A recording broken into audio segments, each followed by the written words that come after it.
The Lord be with you. I'm Deacon Keith Fournier, and our first reading is from the book of Genesis. From there, the men set out and arrived within sight of Sodom, with Abraham accompanying them to speed them on their way. Now Yahweh had wondered, shall I conceal from Abraham what I am going to do? As Abraham will become a great and powerful nation, and all nations on earth will bless themselves by him. For I have singled him out to command his sons and his family after him, to keep the way of Yahweh, by doing what is upright and just, so that Yahweh can carry out for Abraham what he has promised him. Then Yahweh said, the outcry against Sodom and Gomorrah is so great, and their sin is so grave, that I shall go down and see whether or not their actions are at all as the outcry reaching me would suggest. Then I shall know. While the men left there and went to Sodom, Yahweh remained in Abraham's presence. Abraham stepped forward and said, will you really destroy the upright with the guilty? Suppose there are 50 upright people in the city. Will you really destroy it? Will you not spare the place for the sake of the 50 upright in it? Do not think of doing such a thing, to put the upright to death with the guilty, so that upright and guilty fare alike. Is the judge of the whole world not to act justly? Yahweh replied, if I find 50 upright people in the city of Sodom, I will spare the whole place because of them.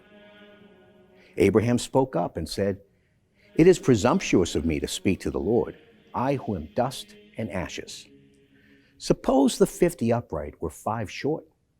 Would you destroy the whole city because of 5? No, he replied.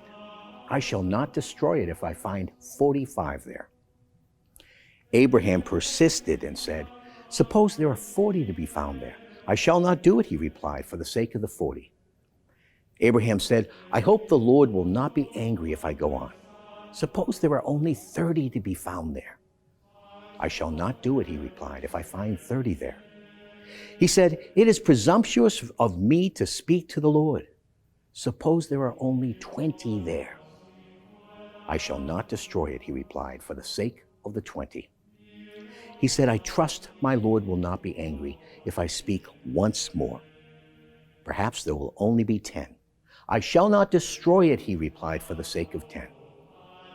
When he had finished talking to Abraham, Yahweh went away, and Abraham returned home. And our response is from Psalm 103. Bless Yahweh, my soul, from the depths of my being, his holy name. Bless Yahweh, my soul. Never forget all his acts of kindness.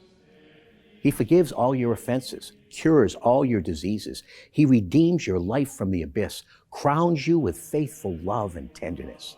Yahweh is tenderness and pity, slow to anger and rich in faithful love. His indignation does not last forever, nor his resentment remain for all time. He does not treat us as our sins deserve, nor repay us as befits our offenses. As the height of heaven above earth, so strong is his faithful love for those who fear him. A reading from the Holy Gospel according to St. Matthew. When Jesus saw the crowd all about him, he gave orders to leave for the other side. One of the scribes then came up and said to him, Master, I will follow you wherever you go. Jesus said, foxes have holes and the birds of the air have nests, but the Son of Man has nowhere to lay his head. Another man, one of the disciples, said to him, Lord, let me go and bury my father first. But Jesus said, follow me and leave the dead to bury their dead. The Gospel of the Lord.